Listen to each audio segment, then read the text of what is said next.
Hello, guys. What's up? Whoa. Hey, Taran. Very excited to see you. You have a new season coming up, ready to premiere. Are you excited? What's the vibe? I would say that we're excited. I feel excited. Yeah. I think the most interesting question is, Tom, how do you feel? Because you've never had a season of jet lag that you're in come out before. Yeah. I mean, one of the things you said during the game, Sam, was that you get to play this multiple times. For me, this is just one. I win or lose and I'm done. Any of these players, win or lose, they get to try again. For me, kind of like the pressure is on for this season. So yeah, it's exciting because for me, I haven't seen what the other team got up to. I only know half the story right now. Oh, that is true. I always forget that. Like, I know everything you did because we've watched all the footage, but you actually don't know everything that we did yet. Yeah, I have seen episode 1 now, and there are multiple times like, oh, that makes sense. That's why. Oh, okay, yeah. Tom, that's interesting from you because something that I've thought of, especially as jet lag continues over time, is that every time a new guest is brought on, it's like, okay, now these three guys have 12 seasons of experience, and this is your first go. Like, how do you approach that?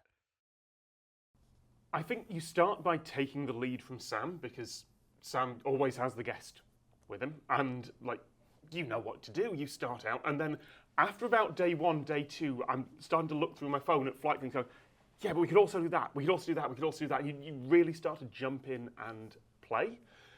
Sam, I think, has a near encyclopedic knowledge of flights that I do not. But this season is in Europe, and I think I was pretty good on the train connections and international connections.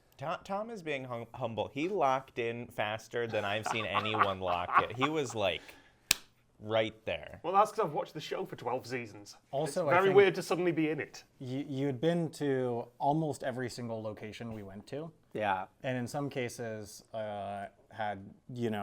you could navigate without Google in random European capitals, which is pretty useful. That's true. There was a moment, this is in the trailer, so I can talk about it.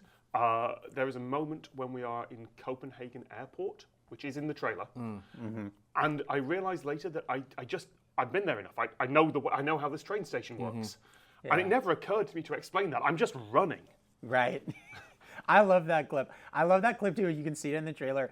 Like, the camera is kind of blurry because I think somebody's thumb had been on it, and it had gotten smudged. But I actually like it because you guys are so frantic that the fact that the camera isn't even the way it's supposed to be just adds to you're running. You're being like, "This is the 541," and you're just going down the. Would you say that for Sam, playing with, because you're often playing with people who haven't played before, do you find yourself doing a little bit of mentoring at first, or because it seems I think you guys are smart, and you often pick smart people who are going to adapt well to the game. So what is that experience? I mean, I think most of any sort of mentoring happens ahead of the season. But we do a little bit of here's the best way to play the game. But for the most part, we're more so talking about the behind the scenes details. I think all of the recent guests we've had, they're all people who have watched the show a lot. And so each of them, I think, comes in with pretty good, both knowledge of how to do it and belief that they can do it. Certainly that was the case with Tom. Well, I think it says a lot about jet lag's reputation that you can call up people who are busy or tired, and just go, "Do you want to spend 6 days really tired and stressed?"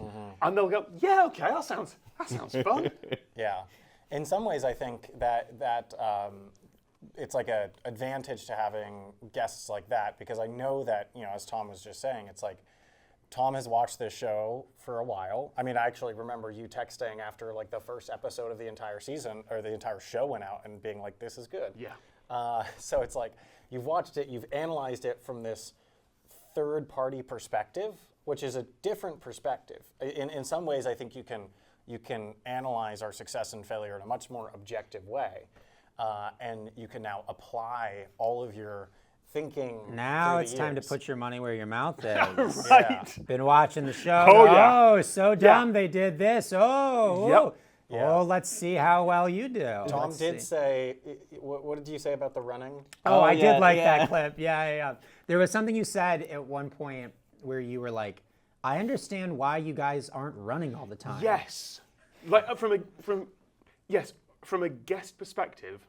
Sorry, I'll say that again. Yeah, from a viewer perspective, everyone is like, why are you not running all the time? Why are you not constantly resetting? Because it's exhausting. Because there is only so much like high stress, high heart rate that someone can do before you go, all right, we're just gonna take 5 minutes here. And like, yeah, technically that 10 or 20 seconds could decide the season, but it's more likely that being out of it and unable to do anything is gonna have a much bigger effect. Well, and I would also add a lot of times, just as a practical matter, like part of why I like doing, part of why I think we all agree that it can be harder to do a season that is like in cars, for example, is that in a car, like you always could save time by just going a little faster and getting back in the car. What's nice about plane and train seasons is that it's like, well, the train has a schedule. And so like often it's like, well, if I got back to the train station 10 minutes faster, I actually wouldn't do anything because I know when the train is coming. I mean- so my only deadline is when the train is We arriving. sometimes know the truth. Yeah. It comes up this season. I will. I know what you're talking I about know what you're now. talking about, Yeah. I will say that this was probably like normally when we have guests on the games are like a bit slower paced. I would say that this season is probably the fastest paced game we've ever done with a guest, and also the longest season we've ever done with a guest. But it is a winter Longest season. right? But it is a winter season, which means that Shorter it's days. 10-hour filming days, not 14. Yeah. And that made a lot of difference from my point of view. Yep. Yeah, it made a big difference for us. Ben and I had some awesome dinners. Oh, we had the Well, best. you seem to do that regardless of how long the rest period is. No, if the rest period is 14, then I won't mess with it. But if it's You mean 10, if it's, yeah, other way, but. sorry, if the game day is 14, No. I won't do it. Well, Tom, you said this is like, this is your one chance to win. How competitive do you think you got playing this game? So, without going to spoilers, you have seen the footage I'm almost certainly referring to where I just walk off for a bit. I can't talk about anything in more detail other than to say that yes, I got very competitive. The bird challenge. Yes. Yeah. Yeah. Oh, Yeah. yeah. That was not put on for the camera. That was me being quite angry. I would say Tom, from my point of view, like the only guest we've had that might match his competitiveness was Michelle Correa. Yeah. You were certainly in it to win it. Well, I remember Ben and I were very scared going into the season because we knew how competitive Tom was, in part based on watching. You've done a lot of videos where you compete in things. Well, you've been on one. And then we've also, Yeah. we were on a competition with you, and I was your partner, and I remember you really wanted to. I mean, I really wanted to win too, to be clear. Yeah. I would say that of the three of us, I'm probably the most competitive.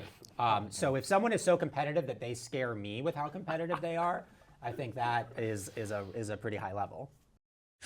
All right, that's exciting. I think that's a great tease. I do need to ask, especially given the latest Layover podcast, how many scenarios are there? I saw a lot of discourse about this. There's I think somebody 19. determined there There's were 19. It seemed like Reddit was largely in support of my point of view. There are 19 scenarios, Taran, and that's our final according- No, answer. there was According to random some of number. those didn't make any sense though. Some of them were like, Team A goes to the country and succeeds at the challenge, and then Team B goes to the country and like doesn't try the challenge. I'm like, neither of those would ever happen. Yeah, but technically it could, Adam. If we include anything that anyone can't could do that possibly doesn't be make doing sense. this scenario You could have a talk scenario, Sam dies. Okay, I'm then just Team B really goes. impressed how you took such a simple game design and managed to completely I don't have a word for overcomplicated to that extent. Because the game design is so simple, it's so elegant. That's why we were so proud of it. Actually, one thing on that, I wasn't convinced by the game design. When you first Oh, yeah, said that's a this fun is what we BTS. want to do for this season, it took me a couple of days, I think, to go, oh, no, that absolutely makes sense. The first time I got the dock through, I was like, that's not going to work. It works. I was wrong. It works. That was the first time we've ever presented a game to the guests, and they were like, I don't know. Yeah. And I was like, I don't know what to do with We were that. also really scared because Tom is a very talented game designer, and so we were like, oh no, did we mess this up? And then I think I can't remember what my objection you was. texted us 2 or 3 days later, and you were like, no, I've thought about it more, and it's great. And we were like, this is awesome. And it's worth knowing that you'd gone in for weeks on the design at this point. Exposing to it for the first time, I was like, I don't think that's going to work. You were just like, it's too simple. Yeah, I think Oh, that- yeah, no, and in that'll fairness, work. I think you were mostly skeptical with some of the earlier phases in game design. Yes, that's true. That's true. So, yeah. Oh yeah, and it because sort of you wanted evolved. to get to every country. Yeah. I think my main complaint was that's not going to happen. Yeah. Yeah, I actually I saw a YouTube video, I think, of someone who speed ran it, and he managed to do 3 days, almost on the dot. One person Yeah. in 3 days. But he was in a car. Yeah. Oh, Well, yeah, yeah. he did cars, but he did it all in 3 days, which is impressive. It was a good YouTube video. That is impressive. Well, one of the main mechanics, from my understanding at least, is this is a country claiming game. You're going to the place. If you're first there, you claim the country. There's one challenge in each country. You do that challenge, you lock it in. And there's a steal mechanic where if it's not locked in, the other team can come to the country and do the challenge and steal it. I will say, from my perspective, my initial reaction was, okay, well, that makes it a lot harder to steal than to initially claim. Obviously, there's a lot of options for the person that gets there first. But I do think it makes sense. And when talking about scenarios, it's okay, well, I think you guys talked about a 75% chance that the person that gets there first maintains the claim. But you have to consider the fact that a steal is kind of worth almost 2 points, right? It's worth So This it is- should be yes, harder. Exactly. And yes. and I think it's hard to talk about this too much without getting into spoilers, but another thing that we sort of learned as we went was that the fact that one team has failed a challenge, in some ways, on the one hand, it's an indicator that it could be tricky. On the other hand, the fact that you know that it's tricky potentially means that you know the kind of certain challenges you can affect your odds by putting more time into it, basically. So the fact that it has been failed in some ways can give you the kind of anyway. You are desperately trying to avoid spoilers. I appreciate it. Basically, okay, a team gets there first, they get a challenge, they're like, okay, we can knock this out and make our flight. They don't put enough time into it. Then the next team that comes is able to be like, okay, they failed, and this is a task that might require some time. If we invest more time, we'll be able to do better. They know they should invest more time, given that they've already traveled all the way there. They really want to steal. That make sense? That's one scenario. That's one scenario.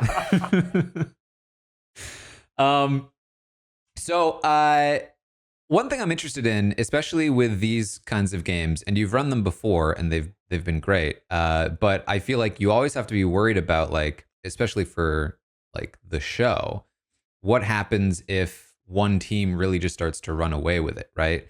You don't want a game where on day 3 of 6, one team is ahead by 10 points.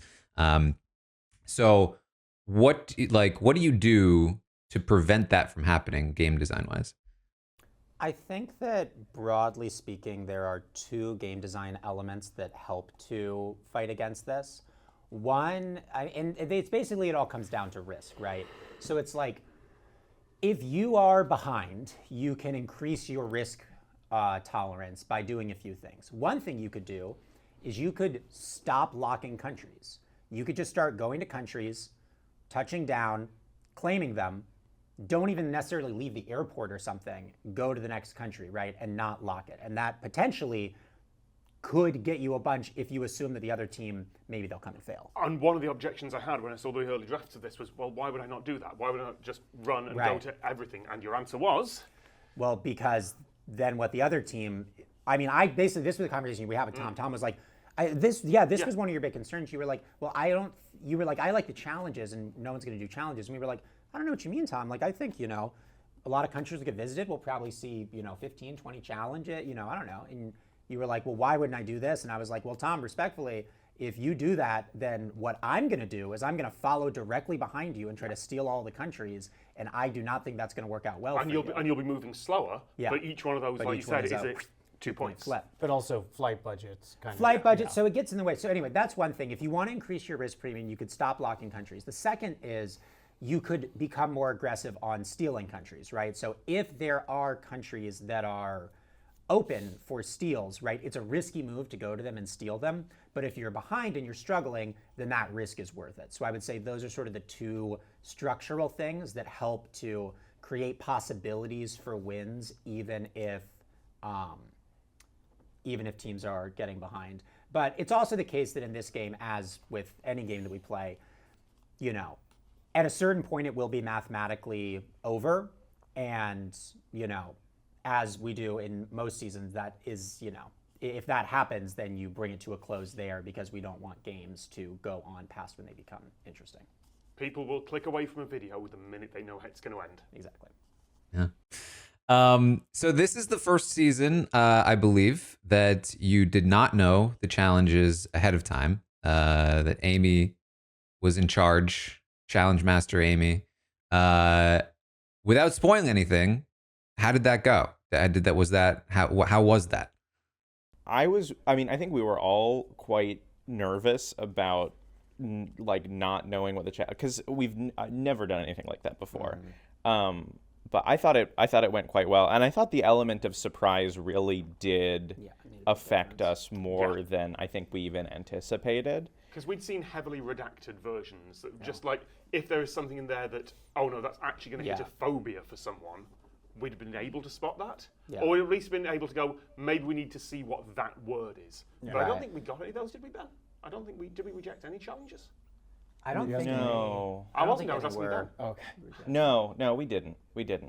No. We made some modifications to certain things, but no. But because I think we all like the dynamic of potentially you've invested a huge amount of time to go to a country, and then you get there and it's just like, I can't do this. It's kind of an exciting moment that feels it's only made possible by that. This is an example of something that wasn't possible early on just because of resources. One thing, not to get too into the weeds about it, but one thing that we always really try to focus on from our game design and storytelling perspective is we don't want the players to have a lot more knowledge than the audience has of the game elements and the reasons that you're making decisions. And sometimes challenges can be a really tricky thing, because if we wrote all the challenges and we especially, if you imagine a version of this game where we knew what every challenge was in every country, then our decisions become in part highly based on our knowledge of the 33 different challenges and how hard we perceive them to be. And that's just too much to explain to the audience.